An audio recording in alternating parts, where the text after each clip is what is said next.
¿En qué se parece la familia de los delirantes Phineas y Ferb a la familia de los Golombek? En que, como los personajes de Disney, los Golombek también son hermanos que experimentan con las cosas. En verdad, los Golombek son científicos. Uno, Diego, el biólogo de CONICET especializado en cronobiología, es más conocido porque lleva años divulgando ciencia en tele, revistas, libros y cuanto sistema exista o esté por inventarse. El otro, Daniel, es licenciado en física, doctor en astronomía, trabajó en la NASA, colaboró en la realización del telescopio espacial Hubble y como vive en México, no son muchas las posibilidades de tenerlo en la tele, y mucho menos junto a su hermano. ¿Hay una respuesta científica que explique por qué los Golombek se transformaron en dos científicos exitosos? Hoy están juntos en el living de Vivo en Argentina para dar respuesta a semejante interrogante. Todo un experimento.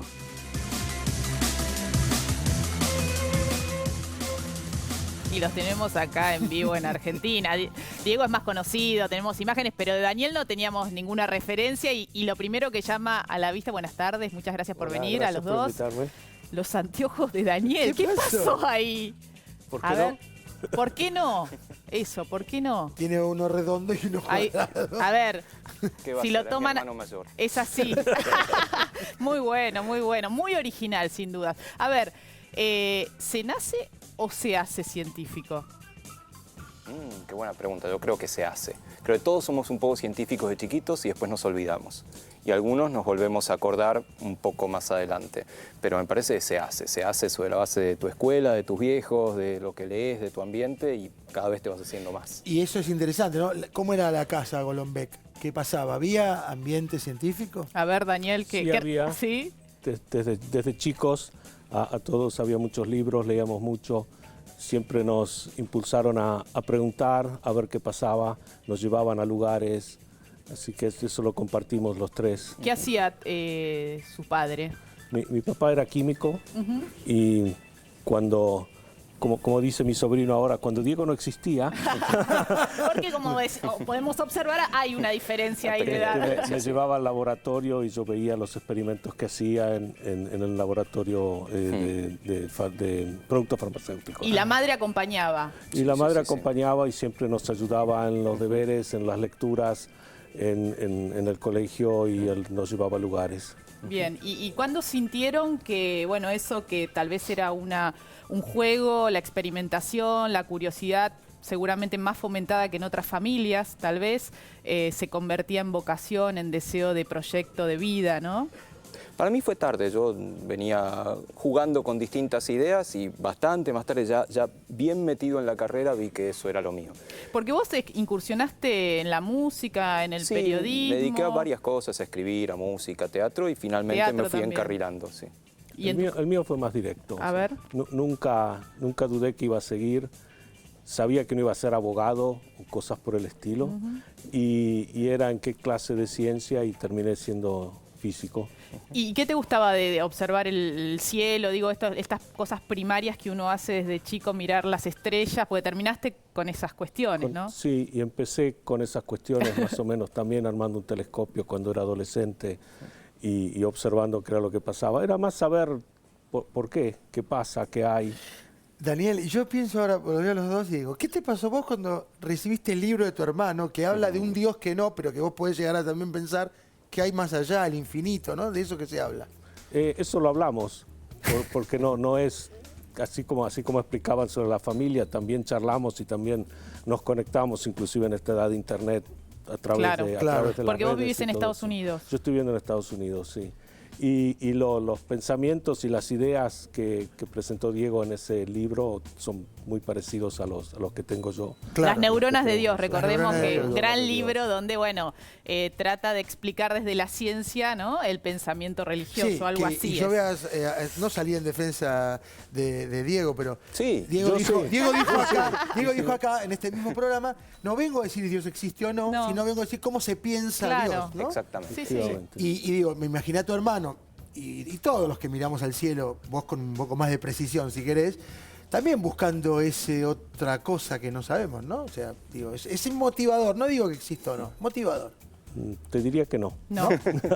Te diría que no, mi interés es, por decirlo muy fríamente, científico, pero no no existe ninguna otra búsqueda sobre respuesta de eso. No hay, digo, es incompatible tener un pensamiento religioso y un pensamiento científico, digo, la ciencia dura, sí, bueno eso. ¿Esto es incompatible? O Hay un montón de científicos que son religiosos. Yo creo que eso es más bien superficial. Si vos rasgás mucho hacia lo profundo y se va a poner complicado mantener las dos cosas. ¿Y cómo les parece a ustedes que se puede fomentar la vocación científica? Muchas veces se dice, bueno, faltan científicos en la Argentina.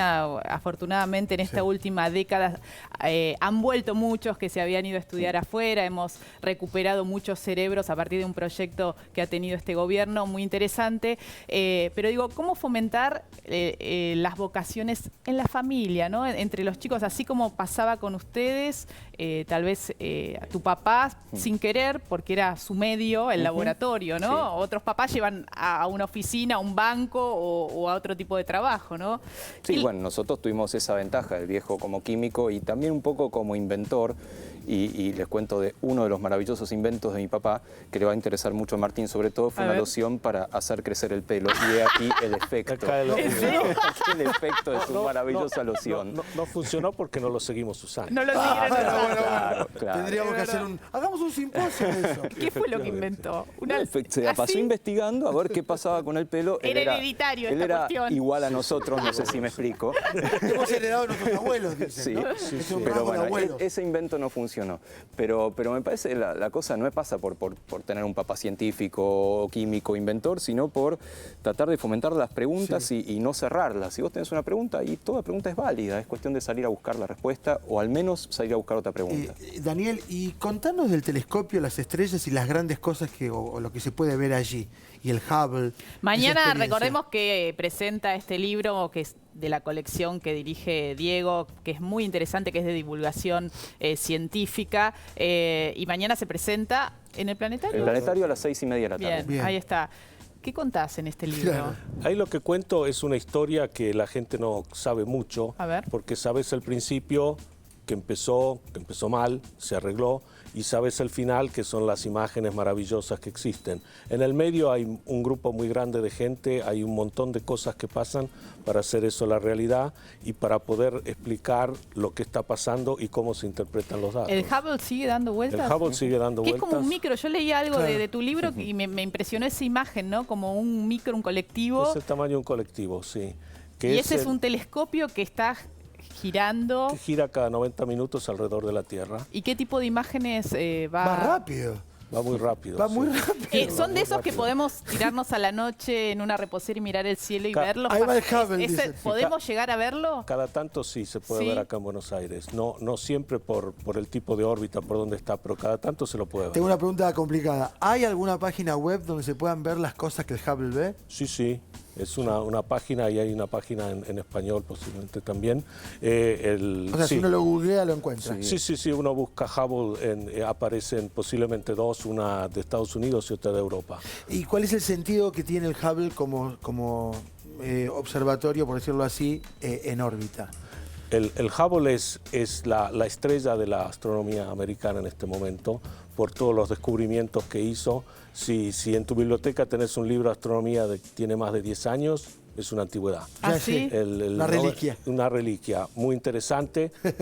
Gracias. Pero no presentárselo a los chicos como eso es lo que sabemos de lo que está pasando. A ver, se descubrió mucho en el último tiempo y hay mucho por descubrir también. Sí, hay mucho por descubrir. Una de las ironías, digamos, del Hubble es que lo que nos enseñó es que la ignorancia es astronómica. Claro, justamente. De lo que sabemos del universo es solo el 5%. El resto son cosas que el Hubble, una la descubrió, que es la energía oscura, que es esta aceleración del universo, y la otra es la materia oscura, que el Hubble está ayudando a ver qué es lo que pasa, pero no se tiene la menor idea de lo que son. Mira, y con un montón de cuestiones que tienen que ver, uno que ve series como Cosmos o en algún lugar seguimos a Cousteau, que decía que es tan importante el afuera como el adentro, ¿no? Por supuesto. El afuera como el adentro. El adentro como el afuera. Y vos que estuviste con los hámster, hiciste cosas, con el hámster. ¿no? ¿Un premio? ¿Te ganaste un premio? ¿Pero el Viagra y el hámster es así? Sí, sí, A ver, sí, ¿qué por pasa supuesto. ahí? Y también tiene que ver con el espacio, porque tenía que ver con cómo vuela el hámster alrededor del mundo. Nosotros trabajamos en este pedacito de cerebro que mide el tiempo y le dice al cuerpo qué hora es. Y es el responsable de que cuando volás hacia el este o hacia el oeste, estás hecho un zombie. Que durante un el tiempo- jet lag. el famoso jet lag. Y nos interesa saber mucho cómo curarlo, cómo tratarlo, cómo no sufrir tanto los síntomas, sobre todo si volás por trabajo, si sos un piloto Claro. de aviación Sí, o deportista. o un ejecutivo o que va de ejecutivo. empresa a empresa. Y una de las cosas que encontramos es que el compuesto activo del Viagra, que se llama sildenafil, es una excelente cura para el Viagra y una excelente excusa si te descubren. A ver, Claro. pero se ha avanzado con medicación utilizando el principio activo del Viagra para prevenir o para combatir en todo tenemos caso. datos de animales y pocos datos clínicos, hay que hacer un Ah. estudio clínico muy largo y eso sería un segundo uso clínico de un fármaco que es todavía más largo para Sí, realizar. sí. Así Claro. que es todo un camino para Está realizar. bueno decirlo, no lo intenten en sus casas, amigos, no lo intenten en sus casas. Viaje y vea qué hace. Sí, hay otras formas, también exponiéndose a la luz, sabiendo cuándo hacer ejercicio, vos te puedes Melatonina, dar ¿no? melatonina también. Sí. Claro. Diego es un experimento siguiendo esto del jet lag en que seguía a pilotos que volaban desde América del Sur hacia Europa. Mi única pregunta era, decime si duermen. Al final, cuando Claro. llegan. Que no Porque toman el avión de vuelta inmediatamente. No estoy autorizado. Esa era la letra chiquita de la persiguiendo investigación, pilotos decía. por Japón, porque íbamos a Tokio, nos quedábamos 12 horas y la verdad que uno no quiere saber mucho lo que No, pasa. lo que pasa en la cabina mejor no enterarse. No, Uno de los se supone pilotos leía mucho la Biblia, si eso sirve.